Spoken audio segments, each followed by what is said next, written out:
Liverpool 1, PSV 4. Not PSG. PSV. V for Victor. 4. From Netherlands. Second consecutive loss at Anfield within the space of 1 week. This definitely has to be. I think their last 3 games they considered 10 goals. This definitely has to be 4-3-3. on as formation. This definitely has to be unacceptable.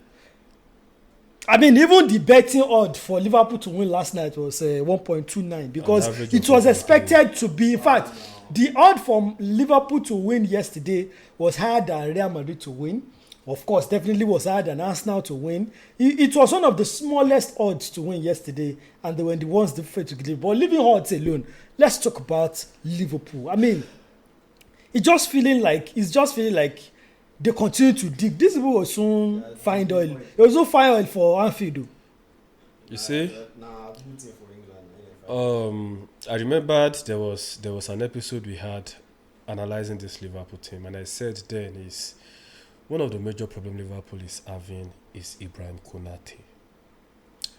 And he also did a bonanza yesterday.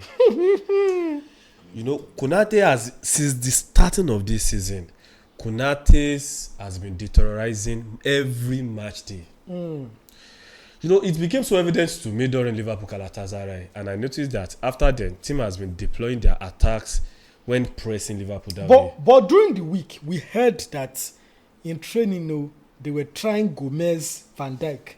And then when the match day squad came, it was Konate, Van Dijk again. Did Gomez, Van Dijk not work in training or what? Even though we know that Gomez himself, I don't know. You know, I know Gomez, Van Dijk may work. Do you know why? The way Liverpool deployed their defense line, just like Arsenal, you know, during transition and attack, one of the fullback will stay behind to support, to make it a back three. Konate will move to the something like the right back. Then Van Dijk will stay centrally. Joe Gomez is not a very good CB centre backs, and it's not that solid. But when it comes to playing that invertible role, because it's not bad when it comes to 1v1. And you know, though he used to collect cheap fouls, he used to make cheap fouls, collect cheap yellow cards, but those are things that can be corrected. Yeah. And also, if you look at Joe Gomez in that Liverpool team, he's a leader now. He's been there for years. Though his impact hasn't been much, but I don't know, just try him out and let's see what will happen. Konate is now getting fat. He can't even carry his body. You know, at some point they said that it was because of Real Madrid's interest that has turned his head. But right now we're even hearing that even Real Madrid are not interested. You remember Real Madrid are switching to Upamecano. During Jurgen Klopp era, you know, he had similar issues too. While Jurgen Klopp brought in this guy in Leverkusen now. That was what turned him to a Kwanzaa. Immediately Jurgen Klopp benched him, brought in Kwanzaa, then till he revived himself. You know, there are times whereby player just needs to sit down. Let him sit down and watch from the bench and reorganize himself. Yeah. He may be having personal issues, family issues. You know, we are not a psychologist anyways. But I know Konate is a shadow of himself. This season, we used to know that Konate used to be the cover-up for Van Dijk, because Van Dijk is not very good when it comes to 1v1 and things like that. And Konate has been doing that excellently in the past. But this season, he has been a shadow of himself. So why not try someone else? Fahad, let's talk about Liverpool also in attack, because as much as they are conceding at the back, they are also not scoring much up front. Can Ancelotti find a way to get a consistent front line? Because it feels like his front line keeps changing game after game. During the weekend, it was Gakpo. Was it Gakpo even Florian Wirtz? It was Gakpo, Isak, Salah. During the week, it was Ekitike, Gakpo, Salah. Can he first, you know, for a team like Arsenal that are flying, that are not struggling, you can be changing your front line every game. But for a team that is struggling, and for a team that has at least a couple of new players, you need the front line to first get used to each other. Can he pick one out of Isak and Ekitike and first let them gel as a front line first? Let them get to know each other. Let them understand each other's runs, each other's movements first before it starts changing every other game. Well, you look at it, the problem was actually kind of evident because if you look at the recruitment they did over the summer, you kind of felt like these people they were setting themselves up for failure. But then one would expect them to be this bad at the beginning of the season because if you look at it, you want to replace one of the best right back in the world in Arnold. You're bringing in a Frimpong who is worse in defending than Arnold. In fact, he's best known as either a right wing back or a winger. The profiling was strong. Or a winger. He's not a full back in any shape or form. So even if for Netherlands he doesn't play anything close, he plays as a winger. So if you look at it, you also want to recruit in the midfield. You're bringing in a Florian Wirtz who is different profile to the ones that you have on ground. Who knows? We all know Florian Wirtz wants to have the ball, wants to dictate the tempo. But then you have most of these players who make runs. They won't make those runs that you need the Florian Wirtz to. They will need from players to actually help Florian Wirtz. You have players like Salah that won't make runs. You have players like Isak that won't make those runs. So I think it's only Ekitike that is still a little bit better when it comes to making those runs. And you have Gakpo that will also not want to make runs as well. These players want the ball to fit. And now you're also when you're going to attack, instead of losing all the money you have to probably get a replacement for Mohamed Salah, you spent lavishly on both Ekitike and Isak. That's greediness. But then if it's worked out, we won't say it's greediness actually. But then it's not working out. So now it's looking like greediness. And so for Ancelotti, I feel it's kind of confusing for him. Did they undervalue or underestimate Luis Diaz? Because while they were spending close to £300 million getting two strikers, they sold Luis Diaz for almost 100 million and did not even bother replacing him. Yeah, did they think that Luis Diaz nothing much? Once we get striker, we are good. Because I would have thought that one of the money they used to get either Isak or Kitike, could you deploy it into replacing a player you sold for good money? They sold Diaz to Bayern Munich for good money for a player who is almost 30. Why didn't they replace Diaz? But then if you look at it, they'll tell you, we have a Federico Chiesa who can play on. Who is not dependable? We all know it's been a long time we saw the best of Chiesa. It's been a long time we saw the best of Chiesa. Maybe before the ACL.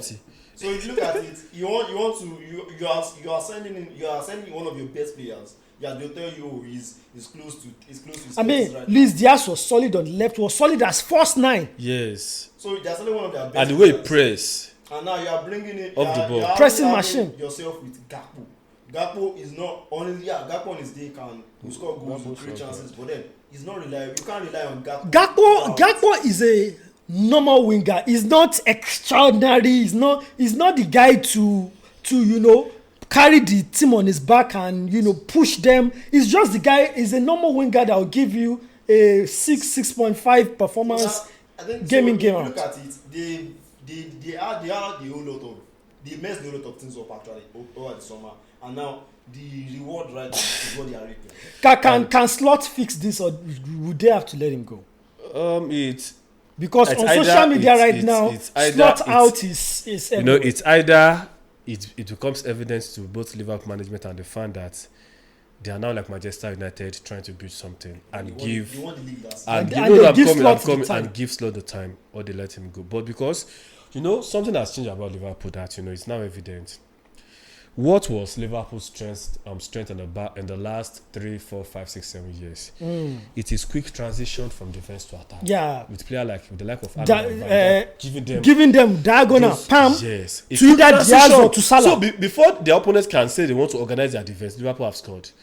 I used to remember, if I listen to Salah, like 3 or 4 goals between them. Mm-hmm. So that quick transition has always been there. One time, once you're attacking Liverpool, before you know it, bam. Van Dijk will just carry ball, locate Salah. But it's no longer there. Now they are now doing the normal transitions of every other big team like Arsenal, Man City, trying to build up play. And Premier League now, generally in football now, it's very difficult to score with such transition. You have to overload the midfield and the attack, and at the same time you have to be consistent and be patient.